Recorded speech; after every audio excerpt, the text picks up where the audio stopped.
What's up, everybody, and welcome back to Savvy Sips, the podcast where we take you behind the scenes of this crazy bartending world. I'm your host, Gabby. I play too much always, because sometimes I just play too much. I'm a bartender here at DFW Bartending, and I couldn't be more excited for y'all to be joining us here today. This episode of Savvy Sips is brought to you by DFW Bartending, your go-to bartending and liquid catering services here in the North Texas area, where we bring the party to you, baby. Before we get things started, you already know what time it is. It is time for our cocktail of the week. And our cocktail of the week is going to be a spicy guava margarita. A bold mix of tequila, habanero lime syrup, guava nectar, agave, and fresh squeezed lime juice. Served with a tahini rim, perfect balance of sweet, tart, and spicy. We will be posting all of our recipes on all of our socials at DFW Bartending on Instagram, Facebook, and TikTok. So make sure you go check that out so you can make these for yourself. All right, baby. Now that we got that out the way, today I am sitting down with somebody who's done about everything here in the industry. She started off behind the bar, earned her stripes, and now she is killing it in the sales side here at DFW Bartending. Today we have Esther, a.k.a. Ethel Cougar. What it is, Esther? How you doing? I'm all right. Are you excited to be here today? I'm so excited to be here. Are you sure you're excited? I'm very excited. Let me see it. Can you see it? Let me see it. There we go. All righty. Well, Esther, welcome to Savvy Sips, baby. So happy excited to have you here. So we're just going to go ahead and start it off. Introduce yourself. Let everybody know who you are, what you do out here in the streets, and all that good stuff. Okay. Like she said, my name is Esther. I got into all of the bartending scenarios probably almost 20 years ago. Right on. Have over 20 years in the service industry itself. And now I get to enjoy the desk side of things and then just kind of come behind the bar when I'm needed, which is nice. Do you ever miss bartending? Like full time? Mm-hmm. Not full time. Part time is good because you get the change of scenery. Yeah. I do enjoy that, like getting out from behind the desk and then getting back with people. But I don't miss the nights. Really? I do not miss the nights. Maybe it's just a me thing. I love the nightlife. Yeah, no, I rather enjoy my 10 p.m. bedtime. I'm good. Wish I was in bed at 10 p.m. That is not a thing for me anymore, okay? So how did you first get into bartending? Like, was this during college or did you start in high school as far as like getting into the industry? No, I literally started in the early 2000s after I had already started in the service industry. One of my girlfriends started a staffing company, and at that point, parties were just all the time. Mm-hmm. Private events were all the time. And she took off with a quickness. And so she needed space fillers, big time. And so she called me one day and she said, I've got a private house party. Can you come bartend? And I was like, well, I've only served. And she goes, oh, that's fine. It's going to be super easy. And they've already got a built-in bar. They're ready to go. You just have to show up. And somebody's birthday was my first bartending experience. But it was a blast. It was a lot of fun. It was a lot of fun. It was a wife throwing a birthday party for her husband over in Highland Park. And it was just all his friends. And they did have a nice little built-in bar situation. So I got to learn very slowly, with just the basics. Mm-hmm. I'm pretty sure a lot of people got intoxicated that night because I had no clue how much a pour really was. So I was just eyeballing everything. Was getting people drunk, right? I know, right? But it was a lot of fun. And that was the first chance I got to really get my feet wet. I've only really bartended in a restaurant ever once after that, or since I started in this side.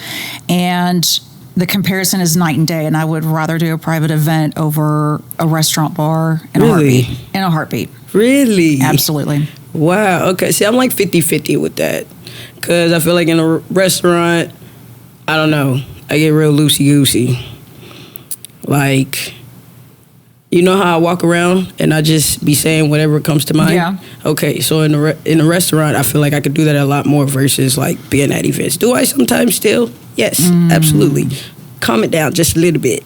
Calm it down just a little bit. See, mine's the opposite. I feel like I can actually have more conversation with people at the private events than I can at a restaurant. Really? Yeah. Huh. All those people sitting around there? Because half those people I probably wouldn't want to talk to anyways, and then I have to talk to them because they're not getting up. I mean, you don't have to talk to them. You can walk past them like they're not there. You can, but then you're an asshole. See, in a restaurant, I don't mind being that. Tips, I don't mind being that in a restaurant. I ain't gonna lie. I will be that asshole. I'm not gonna lie to you. I will. Oh, you need a water refill? Okay, I got you. I'll circle around 10 times before you actually get that refill.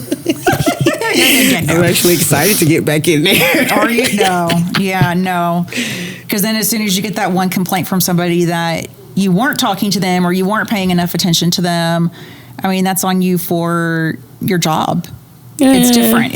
It's just a totally different vibe. I feel like people are more comfortable to have casual conversation at a private event versus just drunken life stories at the restaurant. That's actually my favorite. You get all the tea. You get all the tea. You become a little therapist, and I'm there for it. I'm there for the drama. Not gonna lie, I'm there for the drama. Okay, so many people behind the bar their whole life. Like, that's their career. They take off with it. They do things, right? And there's nothing wrong with that at all, because you can actually go pretty far with that. You know what I mean?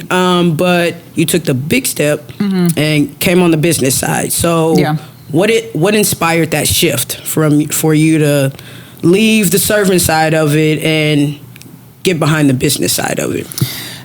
On literally the schedule, getting back on a day schedule was the primary factor. I'm married, I have kids, and my husband and I have our own business that we do as well. And so he even changed his setup and hired a management team and whatnot so that he could be at home with us in the evenings. And then I'm like, I'm going to go to the bar and I'm going to serve people. Yeah. And so we completely started missing each other. And at one point it was just like, we are all never home at the same time. Complete opposite schedules. Complete opposite. Yeah. So getting back into the 9 to 5, I jumped on it. I know that's right. I did. Did he inspire you a little bit behind that decision making, or like was it kind of just you really stepping back, looking back, and like, I need a little bit more time with my family, and just kind of made that decision? It was voiced. Okay. And so I went ahead and just picked up on that. I got you. Yeah, just kind of throwing it out there, seeing if you'll pick it up. Yeah. For sure. And how has that served you since then? Like, it's been good. Really? Getting back on a schedule that I'm comfortable with is and that routine, that structure, that really works with me. I got you. And then being able to still have the weekends when I want, or when I don't have someplace else to be, for, if we do like a venue open house or something like that, I get to actually just kind of decompress. Right. Which is nice. I know that's right. Do you ever get involved with I know you and your husband both are like with the whole restaurant. Like, are you super involved in that? No, I'm not allowed to be. Oh, he says no, huh? Yeah. I got you. Would you ever want to be?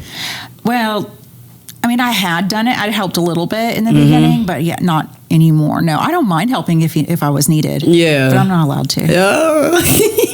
Did he say why? Oh, because I'd fire everybody. He's like, you're going to jack up my culture. Oh, that is hilarious. Oh, that is funny. Jack up my culture is hilarious. That is so funny. So we operate very different. He likes to have that open communication and have people, be able to come to him and which I do as well. But I want that I do that with, there's still a line. I'm still your boss. Yeah. And, but I'm not your therapist. Yeah. So this is a job, and you come into work and you show up. I'm not here to listen to you cry. Oh, you are hardcore. I'm not hardcore. Esther, no, yes, you are. It's just real. I mean, yes, but still, you are hardcore. I'm not your therapist. I'm your boss. What if somebody has nobody else to talk to? Okay, and you just happen to be that person. You don't care? Well, no, I mean, that's different. I think depending on the context, I think that's different. I really do. But I'm not your therapist when you don't want to communicate with your coworkers about whatever shit is going on behind the scenes, because it probably comes down to you really not doing your job right in the first place. I'm just saying. Hey, just know you ever work faster, you're fired. You better show up to work. All right. I know all the mental health days and stuff, and I'm like, you're fired, and you're fired, and you're all fired, and everybody's gone. Now we got to start from scratch. All right. Oh my goodness. Okay, what's the hardest thing from switching from event into office sales? Being on time. Well, I'd say being on time, but being on time. It's harder for me to get here that early in the morning. Now I've gotten better. Okay. But there is a 20-minute grace window for me, unfortunately. For events, because they start later, it was easier for me to kind of gauge traffic and then just get up and go. The morning routine was hard to really get into initially. So yeah, that's kind of like the running joke now, is just like, are you even coming? Oh, yeah, I can imagine getting that message. I'm walking through the door now. Oh, right on time. I'm around the corner. You said that already. I was just about to say, okay, when you say you're around the corner, what is that time? Is it really around the corner? When I say I'm around the corner, I just exited. So you still got around 10 more minutes? No, the exit is 6 minutes. Okay, all right, for sure. You're hilarious. So it's a big corner. Big corner, a couple lights. Oh, you are hilarious. So pretty much the times for you. Just the time, really. Yeah. But I do balance it, because I'll stay like 20 or 30 minutes late. You know, if I end up coming in late, I'll stay late. Yeah, right. So I do balance it. I let them know I'm still worth that, that 9 to 5. It just might be 9:30 to 5:30. Or, something to that effect. Right. But no, that is when you're like leaving that nightlife. And that transition to having to get up early is definitely a tough transition. It is hard. It is so hard. And that's why I stopped doing mornings whenever I did work in the restaurant, when I would open in the mornings. And then I transitioned to like completely night. But that's why I stopped, because, that is tough. It is tough. Even if you got to be there at 10 o'clock. Like, for most people, they've probably already been up for 4 hours or whatever. Well, not for me. Yeah, no. And then it's hard, too, when you have kids, because I've got, I take my kid to school. And so they have to be butt in chair at 7:40, 7:45. I mean, there were... So your mornings start really early. Yeah, there were years where, my kid's like strolling in at 8:05. And... So it's a generational thing. It is. Yeah, so, it's hard. But yeah, that transition is probably the hardest thing. Like but you now said, I appreciate you're getting it. better. Like I said, I've got that 10 p.m. bedtime. Yeah. Like, don't mess with me. Like, I'm going to bed. You need me? I'm out. Like, I'm done. You got to catch me tomorrow. Yes. You got to catch me tomorrow. That is hilarious. But no, I feel you on that. I wish I could be in bed at 10. Like, I could be in bed at 10, but I won't I won't fall asleep till like 2. Yeah, I'm a night owl. No, I can't do it's that. so hard for me to go to sleep at night. That's why I'm love the nightlife, because I go out, get busy, do whatever, come back, now I can go to sleep. I used to love the nightlife, 20 years ago, and you're going out to meet your friends at 10:30 and then coming home at 2:30 or whatever. I loved it. But then I was sleep, and then you're sleeping late. Everything is just pushed back. But I just get so much more crap done when I can get up earlier. And go to bed earlier. I feel more productive. I feel you. But that's just me. Yeah, I'm just a night owl. So even a night drive will put me to sleep. Like, all right, I can turn around, go home, lay down now. Like a child. You gotta rock me to sleep a little bit. I love it. That's funny. What's something people never see or realize when it comes to organizing and selling bartending service when it comes to these events? Because I feel like there's a lot that we don't see or are part of that goes on behind the scenes. You know what I mean? Like, we just got to show up and work. I actually get lectured quite a bit that I ask too many questions. Really? Instead of just because I'm very, very type A. And wait, what do you mean? So like I'm very controlling organization is my like that's my jam. I got you. Being able to lay things out as far as what people can expect and what help them really see the vision that they're trying to put together, because they don't understand how the bar operates in the first place. And so for them to be able to help them get the actual picture of what they want to accomplish. You like to really breaking it down. Like really getting give into those them details. That visual. Right. I got you. Which, I mean, in a sense, you almost become a planner, but you're not a planner. You hire a planner, but you're almost like a planner or a coordinator, because you're helping them put together this structure of an entertainment variation for their guests so that they can enjoy their own party. Right. And they don't realize, like, oh, damn, I got to have a cooler to put that beer and wine in. Oh, how much ice am I supposed to get? Who's going to be providing water for my people? Are you bringing the water? Like, nah, B, I just show up. Yeah, right. Unless you want to pay me to bring your water. Right. But letting them understand, like, how everything comes together, because not everybody has done the service industry.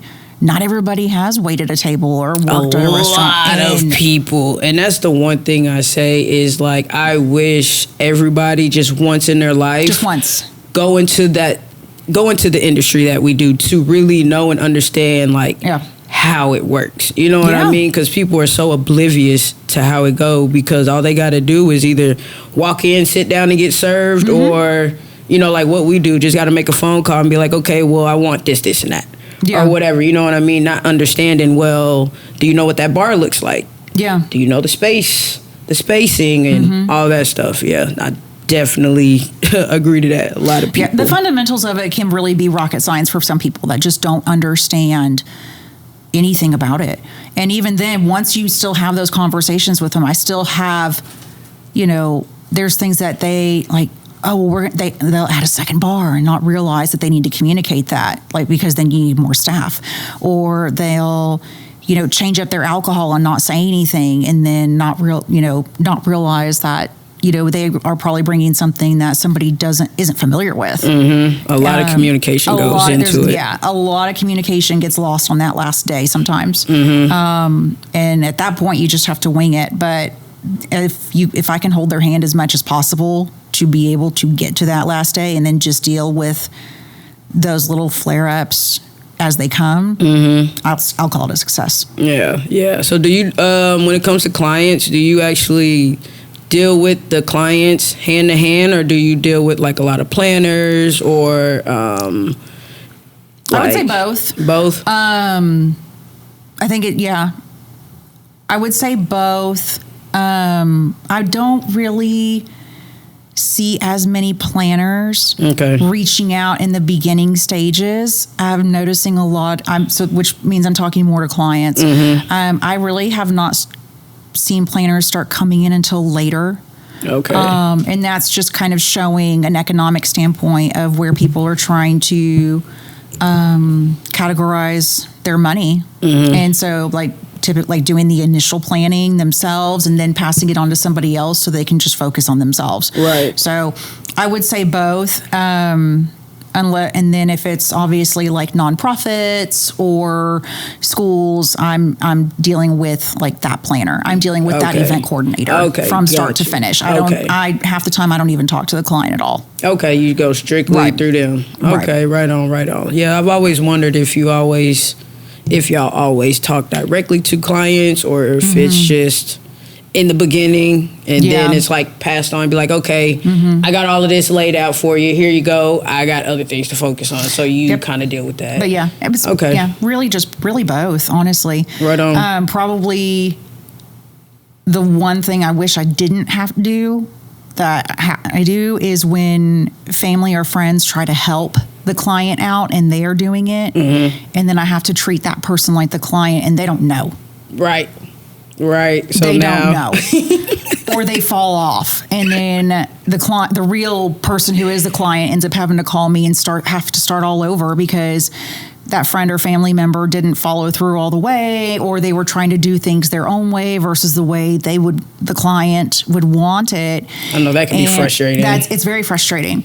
I mean, I can't even tell you how many phone calls I have during wedding season from a client or a planner that says, you're not allowed to communicate with the mother of the bride because she's been changing things and we're going to put a password on the account. Oh, that's crazy. Yeah. Why is it always the mother of the bride? I've had a few mother of the grooms, but it's mainly the mother of the bride. That is crazy. But there have been a few random mother of the grooms that, somebody's had to put in their place. I think the mother of the grooms are a lot more chiller than the mother of the brides. Have you seen a mother of the bride in like full on action?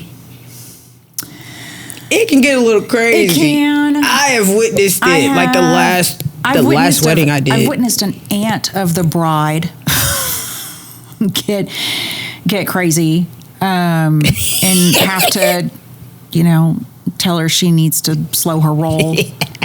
They get crazy. They do. Get crazy. Like they're the ones getting married. It's like hilarious. I remember one time I had this one aunt who was, and I was serving at this particular wedding, and she was flipping out because she made the mini desserts that were going to be put out instead of cake cutting, and she was talking down to me as if I didn't understand that desserts needed to be kept in the fridge until it was time to put them out and how to set them out. And she just kept going on. I made these. This is for my niece. And okay. I was just like, and so finally it just got to the point. Walk away. Yeah. But it just finally got to the point where I said, you know what? These look amazing. You did a fantastic job. I'm going to take care of it. You're in good hands. I've been doing this at the time, I was like, I've been doing this over 15 years. I would have stuck my finger in all of them. My germs. And I want you to go enjoy your niece's wedding. And I was like, I respect the time that you put into this, but I've got you, and you need to go. And she was just like, thank you. I really appreciate it. Thank you for telling me I did a good job. Like, I guess she just wanted the validation. She needed validation. Really it's crazy. Wrong one. I know, okay. I'm not the one you need to be impressing. Okay. I know. Oh, that's crazy. Yeah, they get wild. Like, they are the ones getting married. Like, it'd be crazy. But, there's one at every wedding. There's one at every wedding. Yeah. I've only witnessed a couple, though. I did a house wedding a few months back, and the signature drinks, instead of being bride and groom, they were something and something. And one of the drinks, I can't even remember what the name of it was, but it was a name. Mm-hmm. And I just assumed, it was like, oh, that's her name. No, that was the groom's drink, and it was named after his mother. Oh. And she wanted it named after her so that she could tell everybody at the wedding, go order the whatever. That's my drink. They did it for me. And you're just like, oh my God. Get a therapist. Imagine having to listen to that all night. It's just like, man, nobody cares. They're just trying to get drunk. Yeah. There's one. There's always one. That is crazy. Okay, what kind of event setup still gets you excited when you see it on the calendar? Ooh. When I see it on the calendar. Well, you kind of hear about it before it's on the calendar, but either way, you know. I like big nonprofits. Okay. Big nonprofit events, like 300 plus. Yes. So 300 plus guest count. Typically, those nonprofits have their own coordinators on staff, and they already know how the group or how the individual who has the most shares wants the money spent, and they spare no expense. And so you actually get to see some of the most celebrities. You get to see the most intricate. I was going to say, that's how I feel too. Those design, are my favorite. Some of the most exotic presentations. All the show and the glam is and the fun is in the big nonprofits. Yeah, and they are typically an open bar. So, which is great. You know, it's great in the sense that it keeps flowing. You know, you're not there. There's no pause. No, like there's no lines forming. Like people are in, they're grabbing it and they go. They grab it and they go. And it's super simple. They're not asking for anything crazy. They don't want signature drink. It's just make me a cocktail and I'm going to be on my way. Yep. Give me something on the rocks or whatever. But you're consistently busy. Yeah, those are definitely my favorite too. But there's always something to look at. There's always someone to see. That's where the fun is. Absolutely. They're a little more time consuming to get ready, but I mean, you know that when you're pulling up somewhere and there's 300 plus people, you already know what's coming with that. You know what I mean? The time consuming when it is setting up, getting everything separate, depending on how many bars, you already know that's coming. But once you get that out the way and it's time to bartend, it's easy peasy, baby. Yeah. But I definitely agree with you on that. That's definitely when I have the most fun. Like the auctions and stuff. The auctions are fun. Auctions are a lot of fun. They are so fun. My very first one I did, I hadn't been with DFW for long. But it was me and my best friend, and then it was two other girls, and we're like on the opposite sides each bar, but we could see them from across. And I noticed, because me and my best friend, we was sitting there just being stupid. And we saw one of them had their phone out, right? Like recording us. And so this is like mid-auction, right? They're, right? They're doing all that flaring stuff. And I'm an idiot, forgetting where I was. I waved my hand. Oh, no. Waving at the other bartenders, right? And so I hurry up and put my hand down, and somebody was like, oh, the bartender. I said, no. I said, I don't got nothing for you, bruh. I got $2. Oh, I'm funny. sorry. I was like, yo, that was just the joke the rest of the night. They kept saying something about it, and I'm just like, you know what? I'm going to sit down somewhere till somebody comes up to the bar. But I just started waving my hand. That's forgetting hilarious. where I was at, and I was like, "Oh my God!" Imagine they thought I was for real. Probably, I would have left because I ain't got it. I remember the first auction I did in general, at an event ever. The first live auction I did. I had never seen an auction before. Me either. And so it was so cool. I was like, oh my God, they really talk like that. I had no idea. Yes. I had no idea. And I was like, this is really happening? And I was trying to understand, and I was looking at the guy trying to it's hard. Just read his lips. It's hard to keep and up. I couldn't even do that. That is a master skill right there. Everybody cannot do it, and they all do it differently. They all go fast, but their rhythm is all different or whatever. I remember the first time there was a woman who did it. And she impressed the hell out of me. Oh, my God. I remember the first time I saw a woman, and it was in the last few years. And that, I was blown away. I'm like, she killed it. Oh, what? She killed it. And I don't know how the people that are walking around just like, oh, over here and over here. And then you got the other people on the side that's like writing stuff. Like, how do y'all keep up with that? Everybody's moving so fast. Like, I don't understand it. But it's fun to be a part of, for sure, and witness. Like, So this is real. This is how y'all do this for real. You really talk that fast. Oh, man. So, on the flip side, right? Okay. What kind of client or event request that makes you roll your eyes? This should be juicy. Don't hold back. I'd have to say quinceañeras. Okay, right on. And why? I don't know why everybody says that. Why? I think the main reason for me personally is because they're already spending so much money.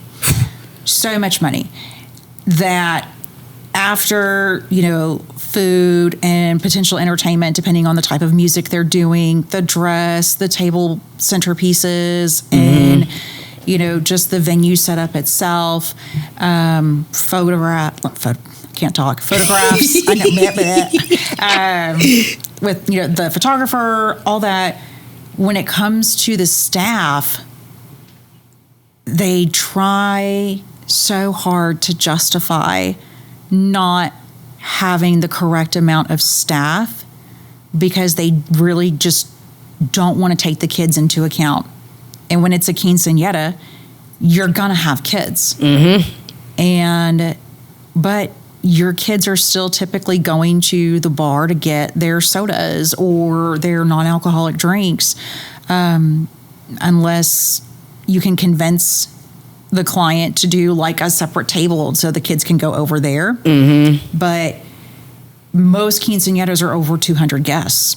Yes. As an average. That is average, 200 plus, and that's light. And that is light. That's when the neighbor didn't show up, Yeah, and right. No, for real. And so you need to have the appropriate amount of staff to serve that many people. But since they don't want to take the kids into account, they will round up on how many kids are actually there so they can go down on their staff. Like, well, we're really only going to have like 100 or 125 people drinking, so we really only everybody need, in there is drinking. One bartender, maybe two. I'm like, nah, B, you need like 3. Like, you need 3 for a flow. No, we're not. We're not doing that. And do you think that's because the bartending service is kind of like the last thing? Bartending service is almost always the last thing. Done everything else now, and it's kind of like, well, we're over it.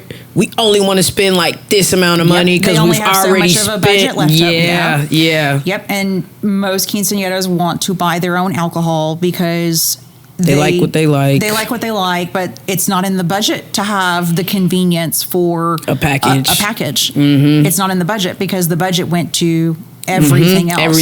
Everything. Yeah. So it's not as much of a priority. Yeah. At all. So and they drink. And they drink a lot. Oh my gosh. The majority of the times where I've had to cut somebody off has been at a quinceañera. Really? Yes. See, I've never really experienced having to cut anybody off for real. Like when I have, it doesn't happen often. Yeah. But I've only ever had to cut somebody off at a wedding, and I've been doing this almost 20 years. At a wedding, I can count on one hand. Yeah, same 20 here. Years. Yeah, same here. I mean, I probably have to tell somebody they're done or just stop putting alcohol in their drinks at a quinceañera almost every time. And typically, depending on what is going on, I'll just quit putting alcohol in the drink. Sometimes they don't even notice. Because they won't even notice at that point. They won't. They really won't. That is hilarious. So that's the number one client. That would be my number one. I don't. Yeah, I think everything else I'd be okay with. Yeah. Everything else. And like I said, the only reason on the quinceañeras is because they don't want to pay for the staff. And it doesn't matter what kind of party you're having. If you're not going to pay for the amount of appropriate staff, you need to rethink the setup of your party. Or it could turn into they can't come. But when it comes to a quinceañera, you can't tell them no. Yeah, they gonna be there, okay? Because that's really like one big family reunion. But it's even it's bigger than that. But it's like, yeah, it's definitely bigger than that. But like the party side of it, it's like in the family's going to bring their best friend, and that best friend's probably going to bring their plus one, and you're always going to run out of food. You're always going to run out of alcohol. I love King Says. I ain't gonna lie. I know everybody else feels the opposite. I love them. Okay. I love being at them. Take them. I love. Everybody else always snatches them. But I know. And then we get to hear about it later. Yeah. But yeah. Any other type of client or event that makes you just want to roll your eyes, or is that just like your top tier right there? The King Say clients. I would say that I think the only other one that comes to mind is a corporate event that typically the executive assistant is doing to put together for like the company or, the board or whatever. And they just have no clue how events are done, but they're the executive assistant. And so they want to act like they know how things are done. And it's like, this is not your field. Okay. Yeah. Okay. I mean, that's it. This is more than just the office over here. Okay. And unfortunately, those are typically, it's typically a corporate scenario. And I'm just like, no. Now I'm the executive, okay? I'm telling you how it needs to be done. I'm sure you worked your way to the top so hard. No, like, I'm not bringing all this shit for you and doing all this shit for, my bartenders are not your bussers. Like, that'd be the one. Or my bussers are not your serving staff. Like, no, I am not a staffing company. Like, I am sales of a bartending company. If you need staff, you need to call somebody else. Like, just trying to, do everything like a one-stop shop. Like, no. Like, and any time do y'all work around that and just kind of be like, okay, we'll charge you for this one busser, but that busser will be, the server, or whatever the case. Is there any times like that? I think it depends on who you talk to, because there are three of us in the office. So that, we soundboard each other constantly. If you're asking me, it's a no. It's a no. Yeah, I know how Esther get down. Okay, she like the fire and everything. I have no problem telling them, no, we don't do that. Or that is outside of our wheelhouse. Right. You're going to need to find somebody a little bit more flexible because it's not me. Yeah. And typically those things will happen within like 2 to 3 weeks. Yeah. Those types of things are like within 2 to 3 weeks. Yeah. Whenever, and the other two have really caught on that when it comes to delivering that message, Esther, we need you to call this person because you're okay. We need you to email this person. No, and doing all of that. I love it. I was going to say, I think that's probably one of the hardest things, just like running a company or just trying to build relationships or whatever, like saying no for a lot of things. I feel like it's hard for a lot of people sometimes just to say no. Well, and a lot of people have that fear of confrontation and what it might bring to the surface by telling someone no. And I love the word no. My biggest thing in this company is to remind everyone we might be serving the drinks, but we're not thirsty. Yeah, I like that. And so I'm constantly, I'm like, hey, we're not thirsty. We're not stooping that low. Like, we're not doing that. Yeah. No. And I respect it. But yeah. If you if they ever, have something that needs to be said to somebody that they may not want to hear, you're the person. Yeah. Oh yeah. I'll tell you everything you need to hear that you don't want to hear. Absolutely. And be okay with it. I love it. Okay. Let's get into the nitty-gritty a little bit. Okay. What do you think separates a great bartender from an average one? their personality. You got to have one first of all. Well, that's definitely number one for sure in this industry, period. Please have a little personality. Can I see a smile? Please have a personality. You know, and you can't teach that. Like, you literally cannot teach that. So it's like, if you don't have that, this is not going to work out. People are not going to like you. That's not something you can pretend. You can't wing having a personality. No. Absolutely You just not. can't. You have to like to talk. Mm-hmm. I think, and that's just the bottom line. You have to like to talk to people. And, you know, that's kind of like what like circling back to what we were talking about earlier when I was like, what if I don't want to talk to those people in the restaurant and I'm stuck there with them?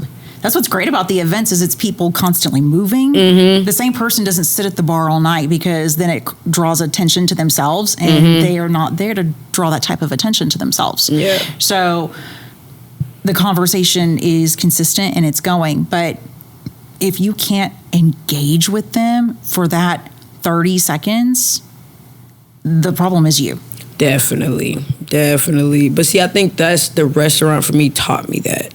Because I was cool with talking, but I was also like really laid back, really reserved. Didn't really have much to say. That kind of forced me into it or whatever, just to have more conversation, being comfortable. That. I totally get that, especially from the restaurant side. But then I want those people to move away.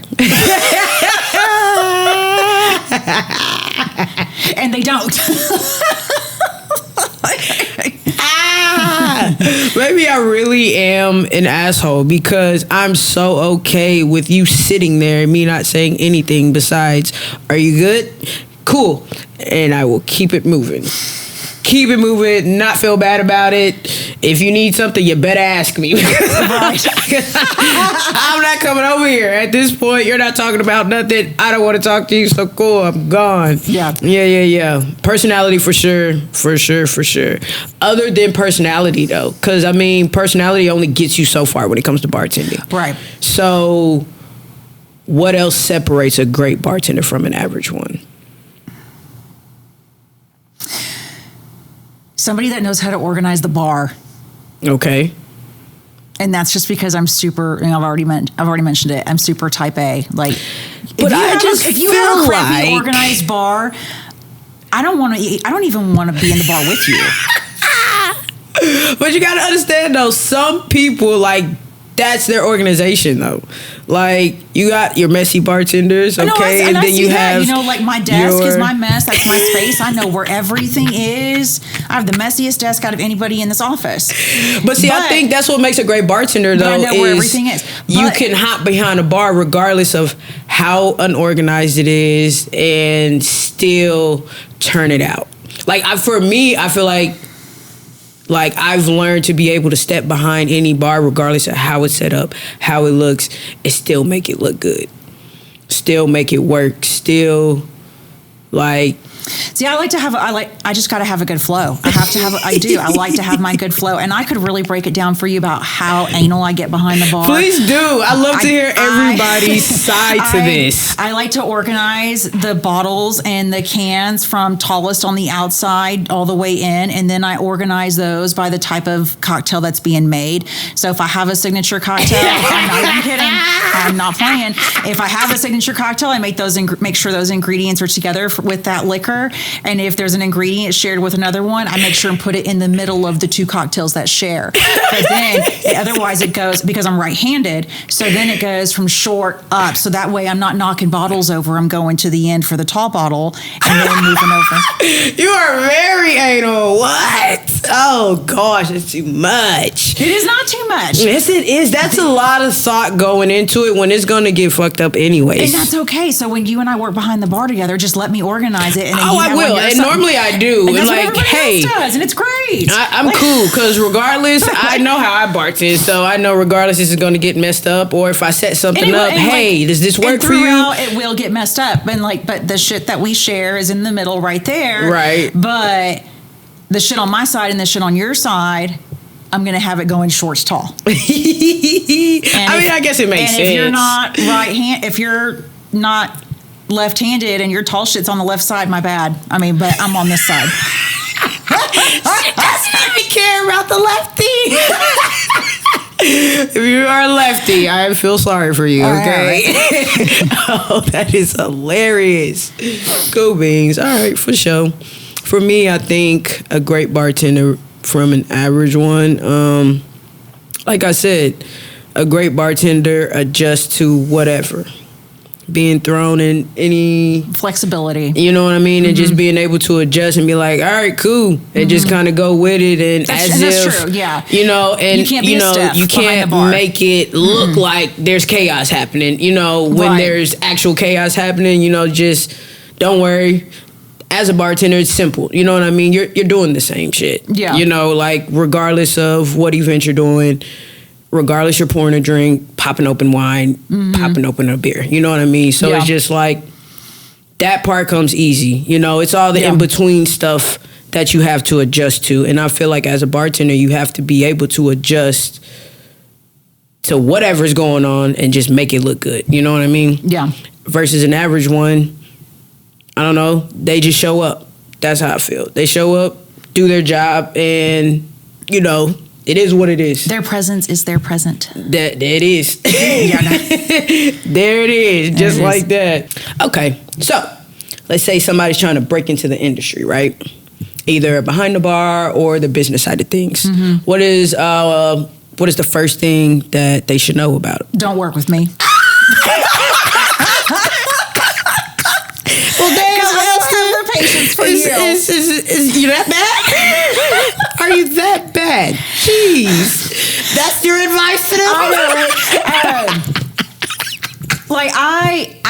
I really can be a very thorough instructor, and I can be good to show people, you know, how things can be done efficiently based on what I've learned over this time period. But if you cannot pick it up, like after me saying it, if I have to repeat myself, shit's gonna hit the fan. Wait, even okay, hold on. Are we talking like behind the bar side or the bar? Okay, no, I was going to say business side. The business side is a very step-by-step process. Yeah, kind of more tedious. It took me several months to catch on, but to remember, because every venue we deal with is different. And what every client needs is going to be different. And, you know, we change things around constantly, based on feedback, based on, like an economic standpoint, but based on, you know, sales. We're constantly changing, you know, things around like that. And so you're just always checking in. Behind the bar, if you're going to be like you need your hand held. Yeah. And I feel you on that. Like, I don't mind letting you know, but if you can't pick it up, I do not have the time. Yeah, the patience. I feel like a lot of bartenders are like that. Yeah. And I feel like I would love, you know, when I take in the resumes when people, you know, want to apply. And for the most part, we really don't hire outside of, you know, who the staff knows. We are like 95% referral for everybody kind of knows somebody. Because that way, yeah. And if, you know, when I already know your work ethic and then you want to refer somebody to me, you kind of trust that. I will trust that, or not. I mean, depending on how you work for your shift, if you're going to be on time, if you're working with everybody, if you have a good attitude. I mean, because if you suck, nobody wants to work with you, number one. But number two, why would I bring somebody on that you know because you suck? Right. Like, why would I do that? Why would I let the powers that be allow that to happen? Right. You know, that's dumb. But I mean, because you learn a lot from people and their personalities and who they are, like their quirks and stuff behind the bar. But yeah, I have no problem showing people the catering aspect of it, you know, because there is a huge difference between the restaurant and world and the catering world. And I have no problem giving them the general idea, like, hey, this is typically how a bar is going to be set up. This is what you're going to do. This is how we deal with glassware. This is how we deal with, loading and unloading a van and moving from one location to another. But if you don't know how to engage and serve a guest already, and I have to show you how to do that, we got a problem. Yeah. And if I have to stop what I'm doing to help you do that, we got a bigger problem. Yeah. Like, don't interrupt my flow because you can't find one. Like,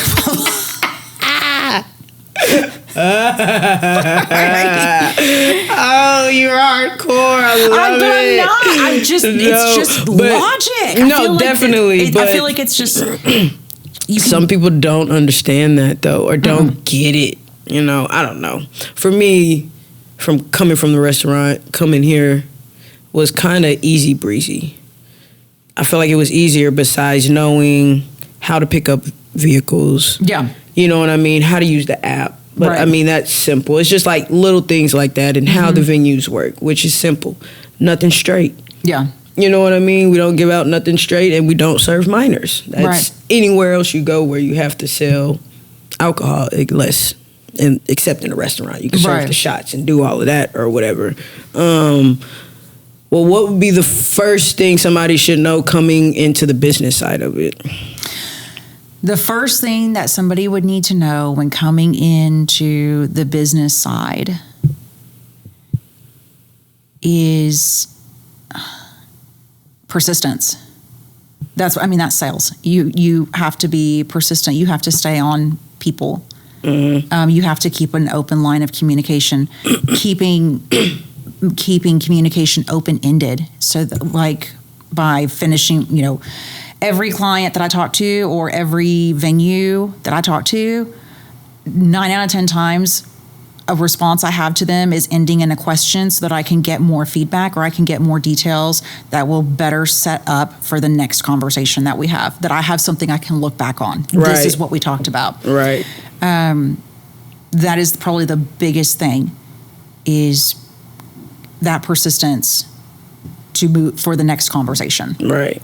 Setting yourself up for the next. Absolutely. To be able to pick up where you left off and move forward.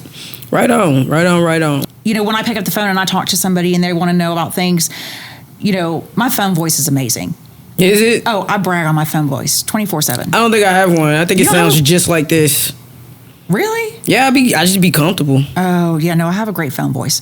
And with that phone voice. Let me hear it. Okay, hang on. Okay.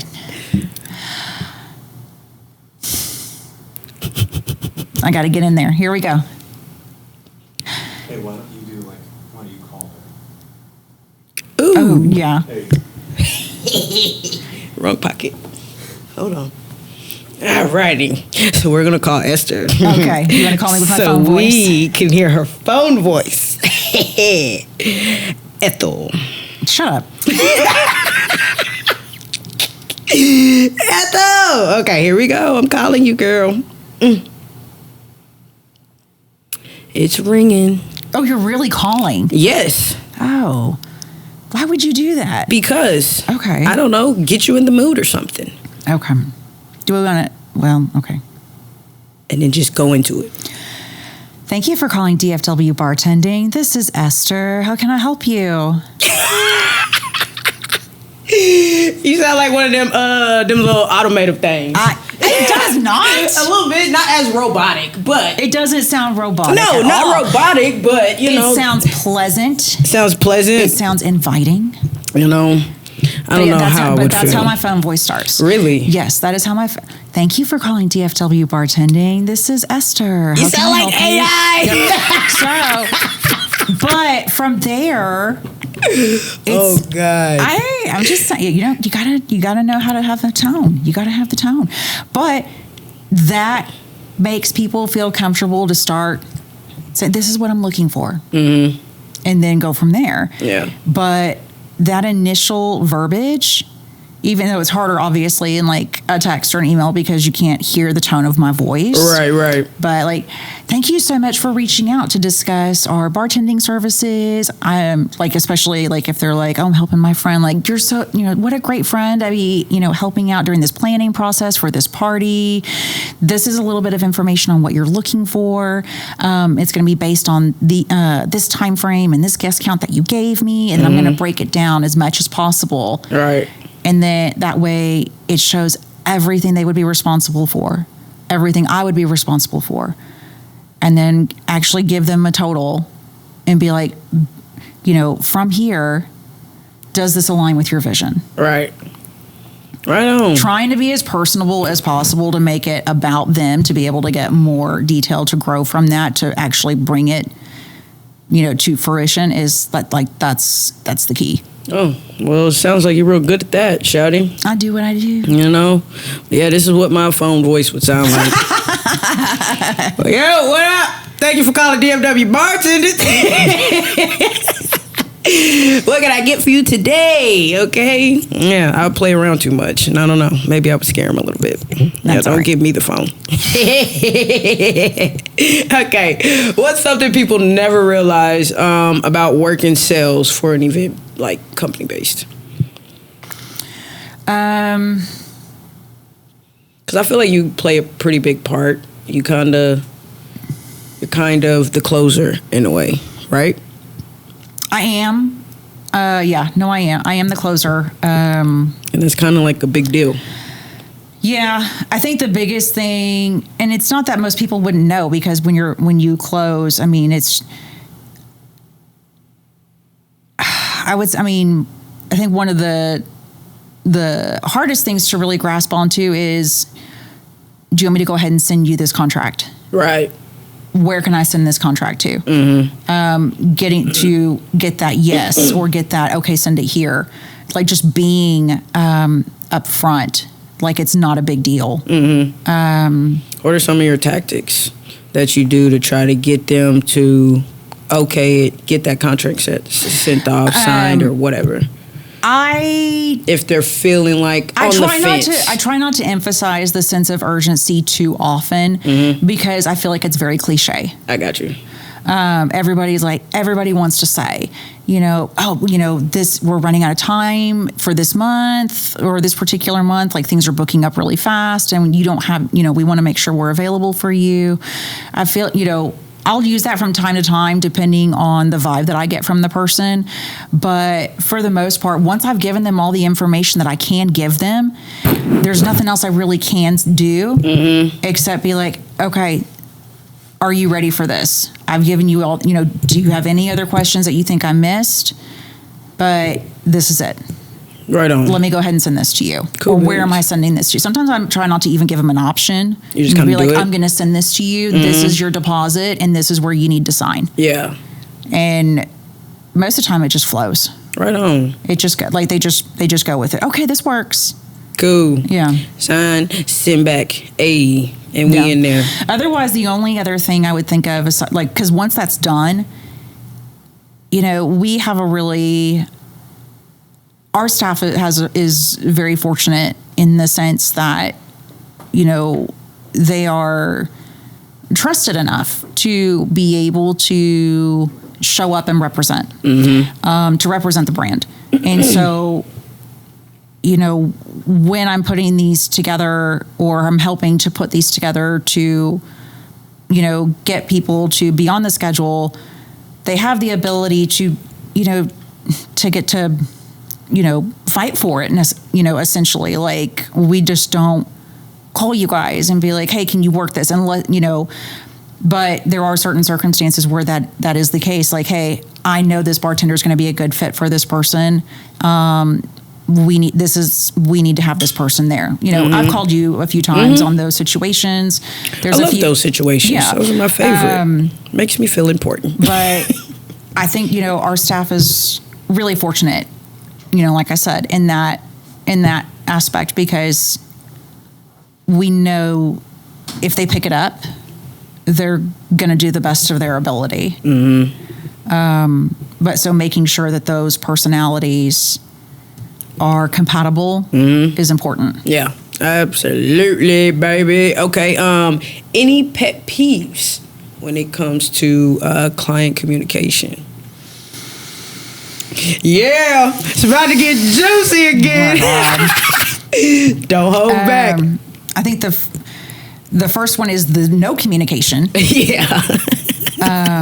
If you can't even get them to respond to anything, you have no idea. You can't even get them to confirm times. So that's I know that's frustrating. No communication is pretty high up there. The next one is the assumption that we're going to do everything, which I've mentioned, because we're not. We're not doing it. We're not. My bartender is not your busser. No, they cannot leave their bar to go bust your table. For that, whatever. It's happened. But yeah, those two are huge for me. The next one would be that doesn't want to pay. That is crazy. Why do you expect to call somebody to get service and then think it's free? Or they want you to pay in the same way. They want to be able to pay you in the same way that their other vendors are letting them pay. Well, why should I have to pay you up front if the other vendors are letting me pay after the event? I'm like, well, I don't want to chase you. and I've told people that, I don't chase. She's a runner. She's a track star. Right. I'm sorry. I had to get that out. I'm sorry. I don't mind going for a jog, but I'm not chasing after you.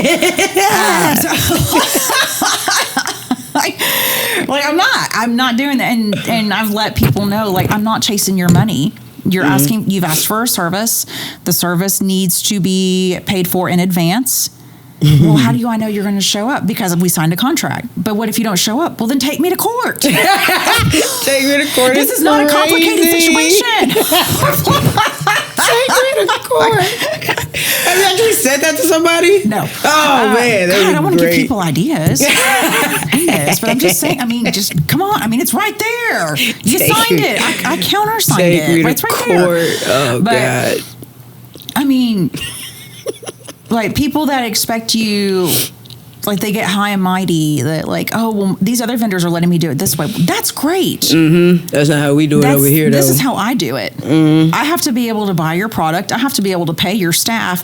And in order to do that, you need to pay me first. Right. That's Is it like a down payment or full payment? So we do, it depends. So if it's in advance, they have a deposit, which is a portion of their invoice total. And then about 2 weeks before their event, they have to pay the rest. Right.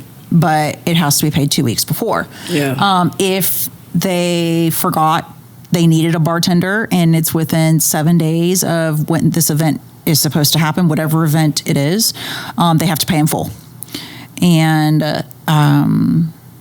they have to pay in full immediately, or I won't do it. Yeah, that makes sense. And there's additional fees in there as well. If they are increasing, if they already have a current standing contract, but they're increasing things, for example, let's say we have a bar trailer, right? And so somebody decides they want to add the bar trailer to their contract. I'm going to have them put down another percentage when I add the bar trailer to their invoice, because their total's gone up. So that teeny tiny deposit they did 3 months prior is not enough to secure my trailer. So does that make sense? Yeah. I don't want to, because we have to schedule specific people for that, and because there's only so many people that can pull a trailer. We only have so many staff that can actually work that. So it has to be paid up front, so that way we know that person is taken care of. Yeah. For sure. Your pet peeves are hilarious. They're realistic. They are. I guess the way you presented it was hilarious. Alrighty, Ethel. It is time to hit you with a little rapid fire. So we play this at the end with everybody. Okay. I'm going to ask you questions, and you just say the first thing that comes to mind, okay? Oh, fun. Yes. Okay, I'm ready. All right, you ready? Let's go. All right, best All right. cocktail to make on the fly. Margarita. Okay, all right. Most annoying drink to make when it's slammed.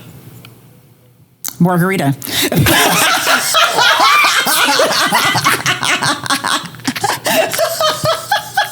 But it's on the fly, technically. It can go both ways. Is it done with a mix or is it done like with like the agave and the lime juice? Like which way are we talking? It can go both ways. Oh gosh, that is hilarious. I like that. Good eye on you. Alrighty. Your biggest bartending ick. Ick? Yes, I think I know this answer. My biggest bartending ick. I think I know Shit. Biggest bartending ick is syrup and nasty stuff on the outside of the bottles. Oh yes, okay. I hate dripping bottles. You know, yeah, hate- especially the syrups because Yeah. it does get super sticky. Yeah. And now everything is sticky that you touch. Yeah, no. I bet. Sales red flag from a potential client. Sales red flag from a potential client. Do I have to go with your recommendation?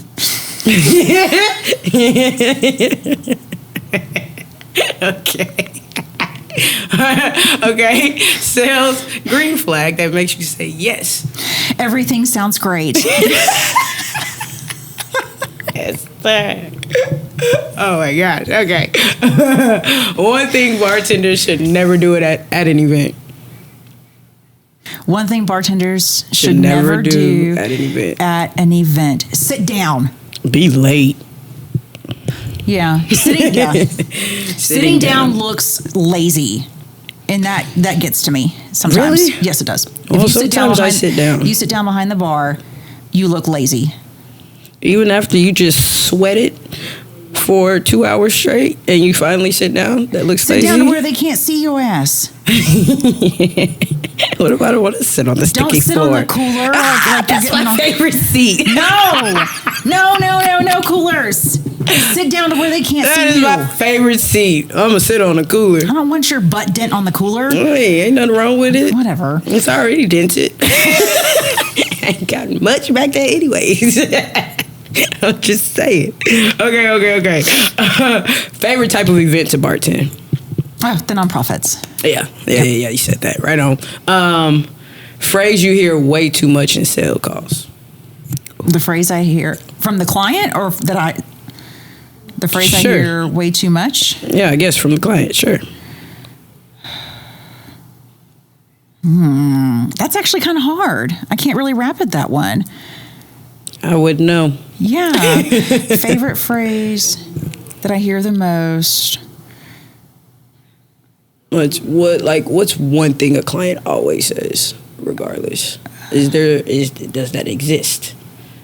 I really don't think so. Oh, really? Yeah. So everybody's different then. They all say something different. I mean, I can always remember the shit that sticks out that I don't hear often. And like, what's that?